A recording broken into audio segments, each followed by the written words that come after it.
Assalamualaikum dear students, hope you are fine. In our last class, we started reading our lesson number 12, The Weeping Princess 1. So far, we read that this story revolves around a boy Asim who was very upset for having bad weather because he was not able to play in the ground with his friend Yasir. And we read that Uncle Mike was their close family friend. He came one day and he brought an album and a big brown packet. And both of the things they were consist of lots of collection of stamps. So Asim was so delighted and happy, and Uncle Mike gave all the things to him because his own children were grown up and they all were gone abroad. So most of the stamps which he had given him, they were ordinary ones, but some of them were unique. So let's start reading from where we left day before yesterday. How will I know if it is a rare stamp? Asked Asim. Oh, I'm sure you will know when you will find one. You have to be careful that it is not a forged one. Underline the word forged. Students, forged mean made or copied illegally or faked. Though now while your mother is making me some hot puris, sit down and I will tell you the story of the weeping princess.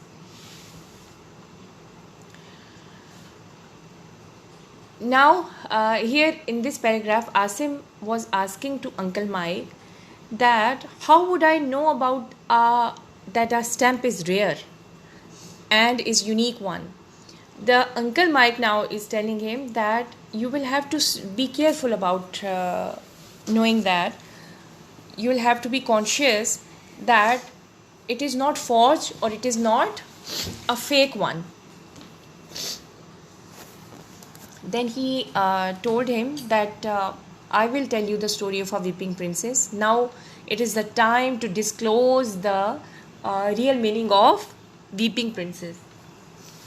Just then there was a loud clap of thunder and the rain began to pour again down. Uncle Mike made himself comfortable in a large chair. Asim looked out of the window at the pouring rain and then sat at Uncle Mike's feet to listen. Uncle Mike began his story.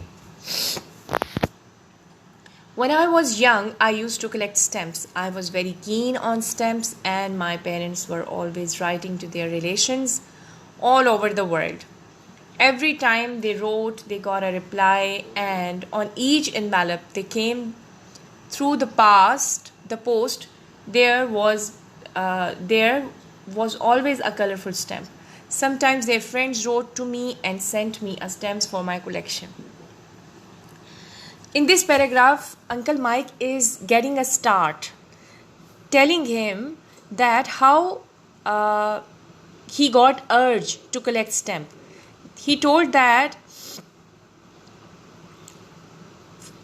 every time his parents actually write him, and whenever he got an envelope of that letter, there were colorful stamps. So this is how he started collecting his stamps. Now you know that a great number of people in the world collect stamps. In fact, soon after the first stamp was issued in 1840 in England, people began to collect them. So what was the era or the time when the first stamp was issued? It was 1840 and the place was England. The first stamp was called the penny black and today it is worth a lot of money.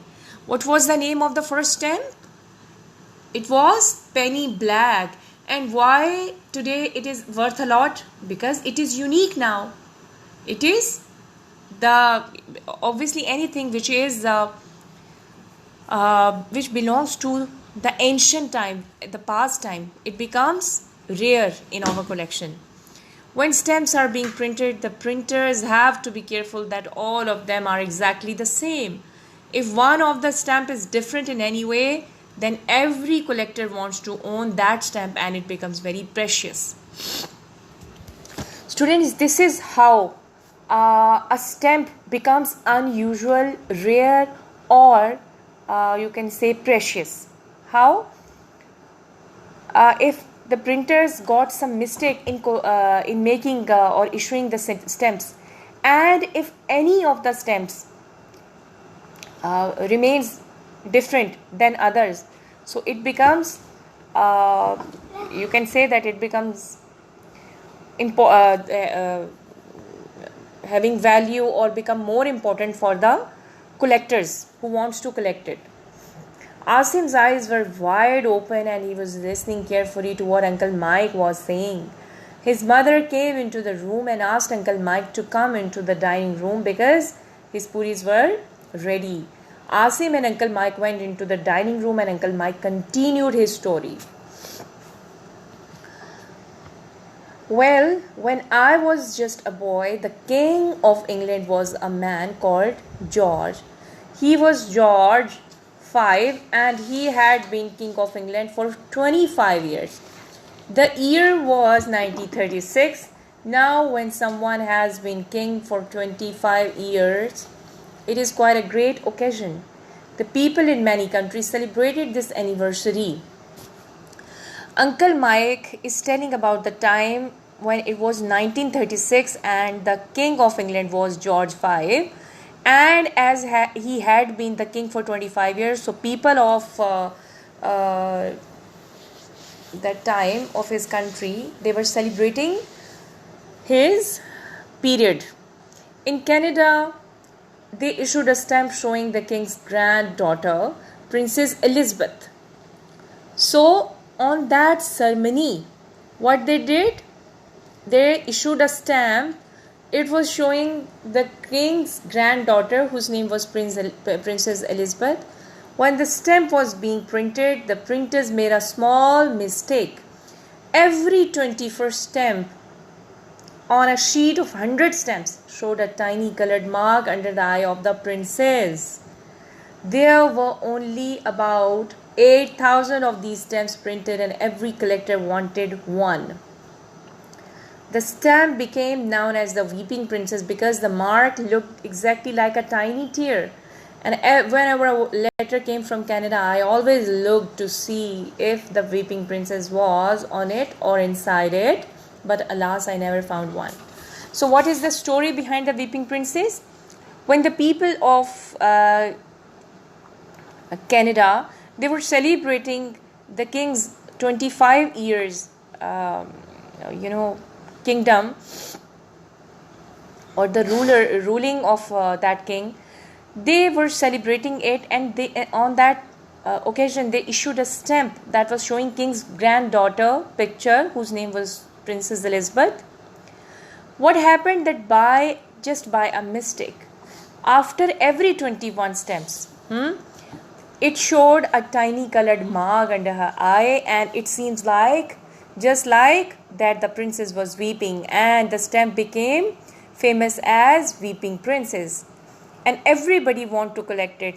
And Uncle Mike, when he was a young boy, he wanted that stamp too, but he's telling that alas, I couldn't find anyone. Soon afterwards, continued Uncle Mike, some clever people began to make their own copies. They took the ordinary stamps of the princess and very cleverly made a mark on them, just like a tear. Lots of people thought those forged stamps were real and paid quite high prices for them, but I didn't even get a forged one. He is continuing the story. He told that after that, lots of clever people, what did they do? They made the fake stamps. And how did they do that? They put a tiny dot under her eye, just like that. That seemed like that it was a tear. And lots of people paid a lot on them. But Uncle Mike said that I didn't even get a forged one or the fake one also.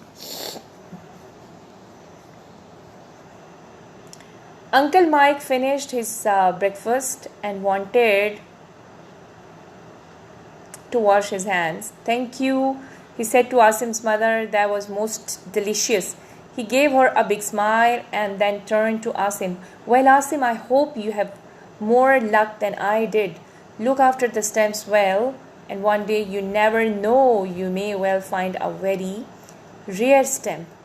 I hope so, said Asim. That would be really exciting. Thank you very much, Uncle Mike. Now I have something to do today. Uncle Mike laughed and went into the next room to talk to Asim's father. What we read so far, that any hobby which you built gives you information about lots of things, isn't it? It gives you information, like Uncle Mike was telling about the time period of 1936 when the king was this and the stamp's name was that, and all these informations. Whenever you get any hobby, you unintentionally collect the information regarding that. For example, sometime if somebody is very fond of collecting bags, handbags, so when you will be having long and big collection, you will introduce your collection one day that this bag I got from this country at this time, and this is made of this and that and this, like this. So such kind of informations widen your knowledge. So hobby is always should be the one that gives you knowledge at the same time. So students, this is not the end of the story. There is still Weeping Princess 2, where we will come to know that did Asim got the Weeping Princess or any rare stamp or not. Okay, till then, stay blessed and goodbye.